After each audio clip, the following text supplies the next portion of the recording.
नमस्कार। कांग्रेस और भ्रष्टाचार ये दोनों पर्यायवाची बन चुके हैं। देखिए, भ्रष्टाचार के आरोप जब लगते हैं, जांच होती है, रेड होती है अलग अलग जांच एजेंसियों की, तो एक संदेह का वातावरण बना रहता है कि ये पॉलिटिकल वेंडेटा है, जानबूझकर परेशान करने के लिए किया जा रहा है, भाजपा के विरोधी हैं इसलिए किया जा रहा है। इस समय पिछले 10 साल से इसी तरह का माहौल बनाने की कोशिश होती है। लेकिन जब किसी के यहाँ इनकम टैक्स की रेड हो और नोटों का भंडार मिले, फिर किसी को कोई शक नहीं रह जाता, फिर जनता के मन में कोई शक नहीं रह जाता। वो अदालत में क्या होगा, क्या साबित होगा, नहीं होगा, ये बात की बात है। आपको याद होगा उत्तर प्रदेश में कन्नौज का वो दृश्य, जब इत्र व्यापारी के यहाँ से नोटों का इसी तरह से जखीरा मिला था।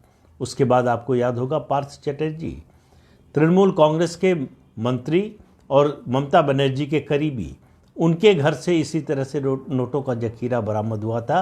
अब इसमें लेटेस्ट है धीरज साहू, राज्यसभा के सदस्य हैं कांग्रेस पार्टी के, गांधी परिवार के करीबी हैं।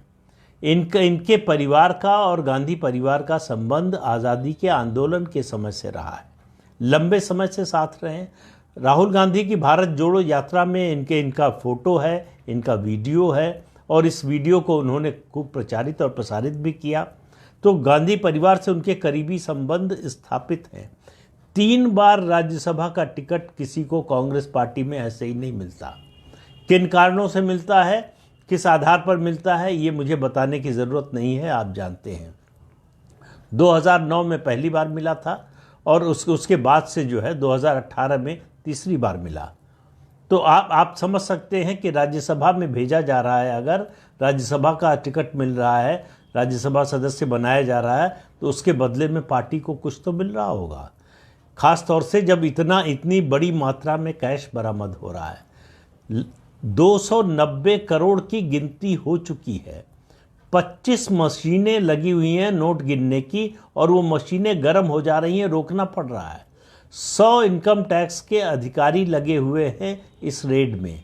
तो उनके जो ठिकाने हैं रांची में, झारखंड में, और उसके अलावा उड़ीसा में बोलंगीर और दूसरी जगहों पर, उन जगहों पर जो छापा पड़ा, अभी और 9 बैग जो है नोटों के बरामद हुए हैं, जिनकी अभी गिनती होनी है। इनकम टैक्स विभाग का कहना है कि ये किसी एक रेड में किसी एक व्यक्ति के यहाँ से सबसे बड़ी बरामदगी होने वाली है। ये मामला जो है, अब इससे आप अंदाज़ा लगाइए। जयराम रमेश जो पार्टी के महासचिव भी हैं और हेडक्वार्टर के प्रभारी भी हैं, और राहुल गांधी के इस समय सबसे बड़े राजनीतिक सलाहकार भी हैं, उन्होंने पल्ला झाड़ लिया है कि धीरज साहू बताएं कि उनके पास ये पैसा कहाँ से आया, क्यों आया। कांग्रेस पार्टी का इससे कोई लेना देना नहीं है, लेकिन राहुल गांधी का तो धीरज साहू से लेना देना है, कांग्रेस पार्टी का तो धीरज साहू से लेना देना है। उनका सांसद इतनी बड़ी मात्रा में पैसे जमा कर रहा था, ये तो कैश बरामद हुआ है। उसके अलावा वो शराब के व्यापारी हैं। आजकल शराब के व्यापारी खूब चर्चा में हैं। इसी शराब के घोटाले में जो है अरविंद केजरीवाल की पूरी पार्टी ख़त्म होने जा रही है। और कांग्रेस पार्टी तो जो है इतनी पुरानी पार्टी है, इतनी घात पार्टी है कि वो इतनी आसानी से उस पर कोई असर नहीं पड़ने वाला है। सवाल ये है कि पैसा कहाँ से आया। और प्रधानमंत्री नरेंद्र मोदी ने एक्स पर ट्वीट करके कहा है कि जनता से लूटा गया एक एक पैसा, उसकी एक एक पाई वसूली जाएगी। इससे आप समझ सकते हैं कि ये मामला अब बड़ा राजनीतिक मामला होने जा रहा है। लोकसभा चुनाव से पहले कांग्रेस के राज्यसभा सदस्य के यहाँ से इतनी बड़ी बरामदगी नोटों की, वो ये बताती है कि भ्रष्टाचार के मामले में कांग्रेस भले ही 10 साल से अभी सत्ता से बाहर हो केंद्र में, लेकिन भ्रष्टाचार के मामले में कहीं से बाहर नहीं हुई है। भ्रष्टाचार के खेल में पूरी तरह से कांग्रेस पार्टी के नेता लिप्त हैं। और धीरज साहू ये अकेले उदाहरण नहीं है, धीरज साहू और बहुत सारे मिलेंगे।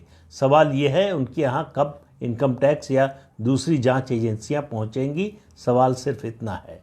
तो धीरज साहू के यहाँ से जो कैश की बरामदगी हो रही है, सवाल ये है कि ये पैसा किसका है, किसके लिए था, क्यों रखा हुआ था, कैश इतने बड़ी मात्रा में रखा हुआ था, क्या इन जो 5 राज्यों के चुनाव हुए उसमें इसमें से पैसा गया था, ये भी एक सवाल है।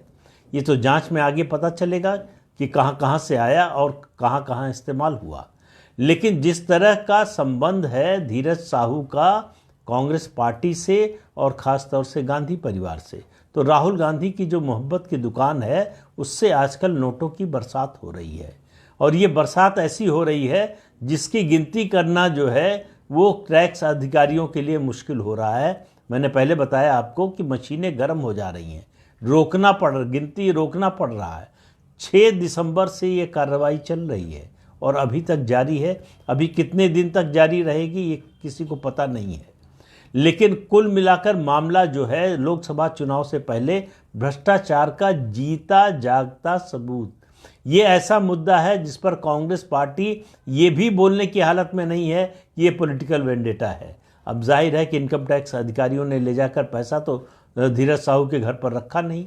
अब धीरज साहू को बताना है कि ये पैसा उन्होंने कैसे कमाया, इस पैसे को कमाने में उनकी मदद किसने की, किस तरह की मदद मिली, झारखंड में किस तरह की मदद मिली।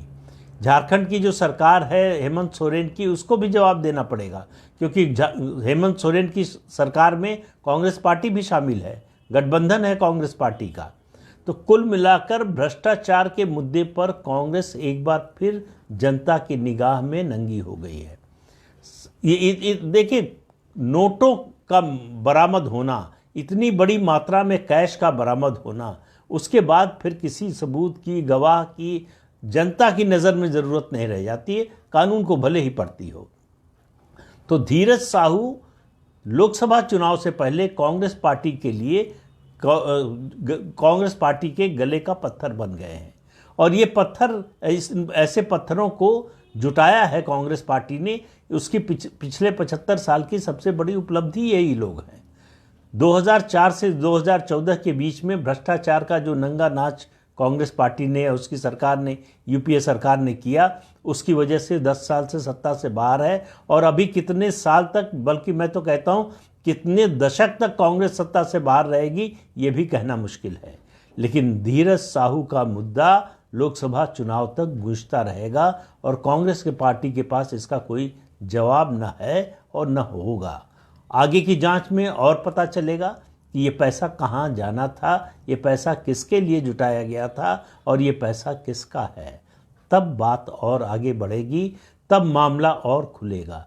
तब तक इंतज़ार कीजिए। तो आज के अंक में इतना ही। नमस्कार।